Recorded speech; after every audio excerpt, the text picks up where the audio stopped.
Okay, guys. So as we already said, we will be showing also some pictures in these slides of the winery and of the vineyards. Bodegas Iranzo is a family owned and family run company, small company which has always worked on producing organic wines. Here, what you see a general view of the vineyards, and then we have four more pictures. One of them is a centenary oak we have in our estate. You see my father, very tiny down there, and Rafa on the right side. Then we have one picture which says Zona de Reserva, because in our estate it's not allowed to hunt. It's one of the protection figures we have. On the bottom and the left, we have the livestock that we are bringing twice a year to our vineyards. And this is so nice. It's a goat with her baby goat, which is with her. And on the right side, we see the aging winery. We will go into more details. So one important thing is that we call ourselves the oldest estate bottled wines in Spain. Why is that? This is a documented fact because there were wines made exclusively from Cañada Honda grapes, which were presented at a regional show in Valencia in 1909 and 1910, and they won two gold medals. We have those original bottles in the winery. And at that time, there was, so this makes Bodegas Iranzo the oldest estate bottled wine, because it's a wine made exclusively from one single estate. Some other important Spanish wineries like Viña Tondonia from Rioja, they started to plant their vineyards in 1919. And for example, the very important Vega Sicilia, they used to do brandies in the 19th century, and it was only in 1924 when they started to make wines. So later, some years later than this Cañada Honda wine. And this is something we are very proud, and Ed also is marketing this every time, which with a good reason. Also, the history of Cañada Honda is quite long. As the text says, there is an old document which we also have in the winery from one king of Castilla, Pedro I. He was called the Ruthless, let's say, El Cruel, and he was mentioning already the state Cañada Honda at that time for one frontier between towns. So yeah, Cañada Honda is a very old estate, and there is also a second document from 1765, which is already mentioning one ancestor of us related to that Cañada Honda. So this is a little bit the history, which is a long history, and yes, we are proud of it. And in the picture we see the tasting room we have in the aging building. We have a small museum. We have a show of some of the bottles we've been doing within the years. And yeah, so there is basically two old buildings at Bodegas Iranzo. The one we see on the picture is the aging winery. This was in the former times a flour mill. So it was for wheat to make flour, and the thing is this building was completely restored in the 1990s by my father and my uncles. It was restored respecting the traditional construction of the building and also leaving some of the old machinery. So it is kind of a museum. It's really, you can see really machinery from the 19th century there. And in this building we have the aging we have the aging winery, which is on the lower floor.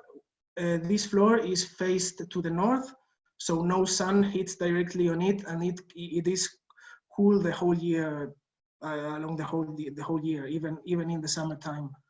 Then on the first floor we have the tasting room you saw in the slide before. This tasting room, which is bigger, but we don't see the other side. And we also have two more floors which are also restored, and the last floor is made with old oak barrels. So it is red because these big barrels were containing wine one day, and now they are used for the last floor, and they are, so it has a big meaning for a winery, so that even the building is made with old oak barrels. Yeah, and I didn't mention the winery itself, the winemaking winery. That's from 1916. It's more than 100 years old, and this is an amazing construction, old construction, because it's completely functional. The space is very well used, and the winery shows itself to be very practical even nowadays, because it is made on a slope, so we can work a lot with gravity, which is very good for quality wines. Nevertheless, we combine this tradition and some technology. We are using, for example, for certain wines, dry ice, like for the Spartico. And we have a top-notch pneumatic press, which is very good for quality wines because the press is very soft. And we also have a cooling system to control the fermentation. So we have the best of both worlds, of the traditional world, the old constructions, concrete deposits, almost constant temperature, and we have the technology, the today technology, like that every good winery has. Yeah, so these two wineries were declared cultural heritage by the Valencian government. It was already 25 years ago. Then here what we see a picture of an old Bobal vineyard. These guys are around 60 years old. And the thing about the vineyards is we have been growing organic grapes since 1994. We were pioneers in Spain in doing this. And yeah, the thing is, my father and my uncles, they realized the way they were growing was not like what people used to do in the late 80s. In the late 80s, people used to use a lot of pesticides and inorganic inorganic products for the vineyard, and we were not doing any of this. So then they got to know there was this organic certification from the EU, and they applied for it, and therefore we were pioneers in this. Actually, the data is we were the third winery in Spain doing organic. Well, we are located in the interior of Valencia. This small region is called Utiel Requena. It's the Utiel Requena Dio, and it is the land of the Bobal. The Bobal is the local grape of this area. It has been planted also in some areas, but originally it was from here. So it's a perfect match of plant, soil, and climate. Yeah. Then another important thing about the Cañada Honda estate is the protection of the environment. So the first and most important is the organic certification, but it's not the only one. My father also fostered some 22 years ago a flora micro reserve in a certain area of the forest of Cañada Honda where there are some local endangered plant species there, and so this is a protected area. After that, he applied for a hunting reserve. That means it is absolutely forbidden to hunt there, because we believe that biodiversity is good for the environment, it's good for the plants, and in the end of the day, it's good for the quality of the wine. But this is not the only one. There is more things. Like for example, since the 1950s, we have been doing a lot of reforestation tasks. So where we don't have the vineyards and we have the forest. Some decades ago, there was absolutely no forest, and already my grandfather, my father, and now myself, every year we are planting new trees. Just to give you a figure, this winter we have planted 1,900 new trees between pine trees and oaks, evergreen Mediterranean oaks. Last year it was 650. So I mean, every year we are planting new trees and we are taking care of the old trees. This fact doesn't give us directly any profit, doesn't give us any money, but it's good for the land, it's good for nature, and in the end it's good for us too. And the last protection figure I can mention is the Valencia Anchor Station. This is one piece of land we lended to the University of Valencia to make it's like a super high-tech weather station, and they take a lot of data. They take from radiation at different levels, they take wind, reflection on the soil, reflection on the plants, radiation used to photosynthesis, and this data is used to study the climate change. It is sent to the European Space Agency and to the NASA in North America. So it's also quite a innovative thing, even though it's not directly run from us, but we are partners from them, and so every once in a while we are working with them. 1 month ago they were installing 2 new small stations, so it's a living. This is not something that I just tell you. This is a living station. It is every day, every minute is providing data about climate change. So it's very, very important. And all these facts make the Cañada Honda estate the natural space with the highest protection of the whole Valencian community, which is also astonishing.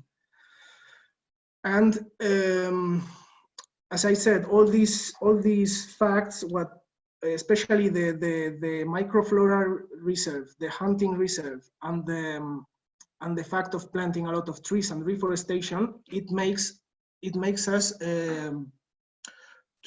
to enhance the biodiversity. And for instance, if we have trees, the vineyards will not get cold now in the springtime. In the springtime, the weather changes so fast, but the plants are already blowing, they are alive, let's say. And if you don't have any trees, for example, a cold wind comes, it can destroy your plants and of course your harvest. But if you have trees, they will protect your plants from the cold.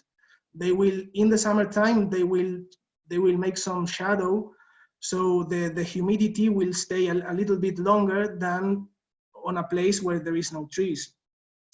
And these trees, they will be home of eagles and owls, which we have, and Edward already saw, for example, some of them. And they hunt some of the rabbits that will eventually eat our plants. So in the end, what I mean with all this talk is that we enhance biodiversity because in the end nature compensates itself. In the end, we don't use any pesticides, we don't hunt, we don't do anything, but in the end, we have less problems than areas with where they are hunting, where they are not doing organic, where they are using pesticides, etc. And all this leads to produce a very artisan wine with minimal intervention in the vineyards and minimal intervention in the winery. Our Cañada Honda estate, it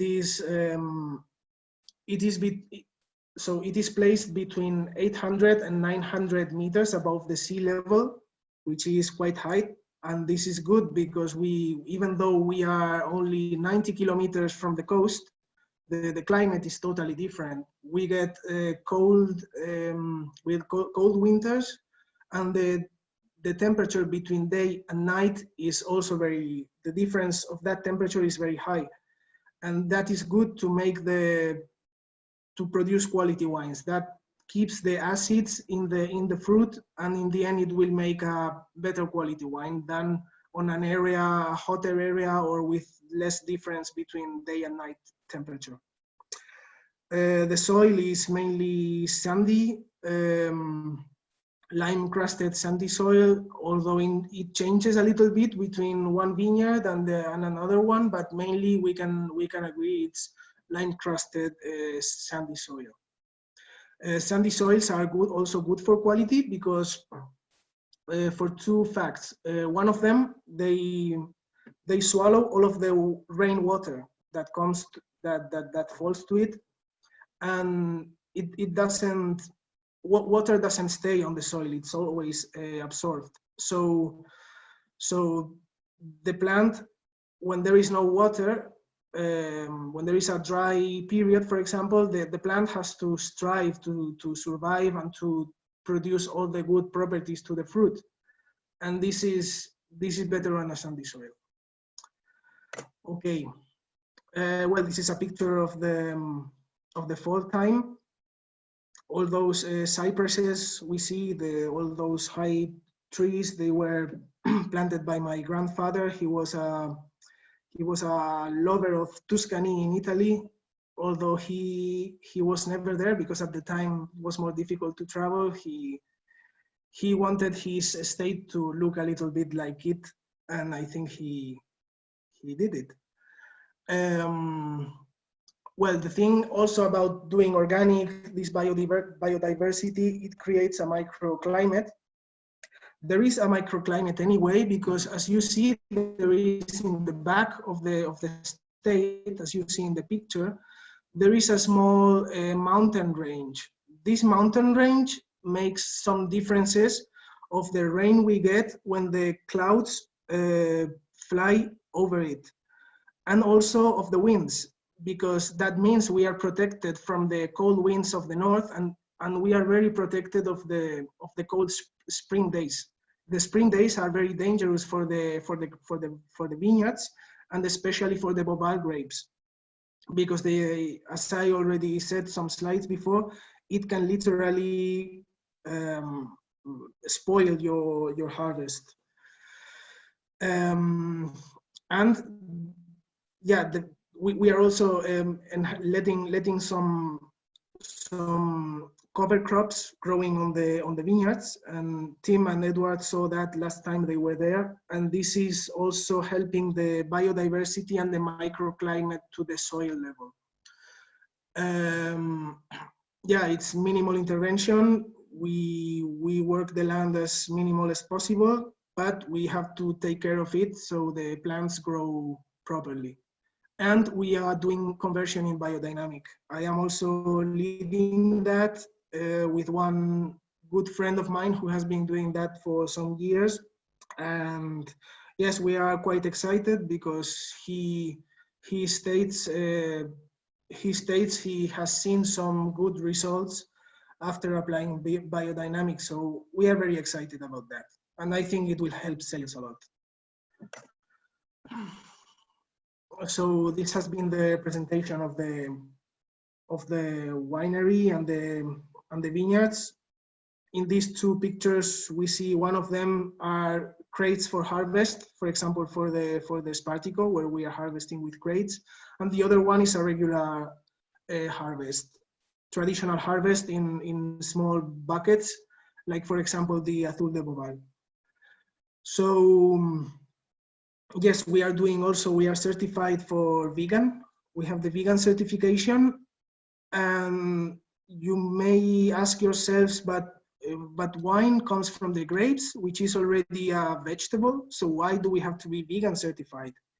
The reason is for clarifying the wine. Some wineries may use the white part of the egg, or may use some sub-products of fish, like fish tails or things like this. And although they are removed, you cannot be vegan certified if you use animal products. We are not using any of that. For clarifying, we use bentonite, which is a clay. It's kind of a natural clay. Then it is removed from the wine and it is perfectly clarified in a more natural way than using egg.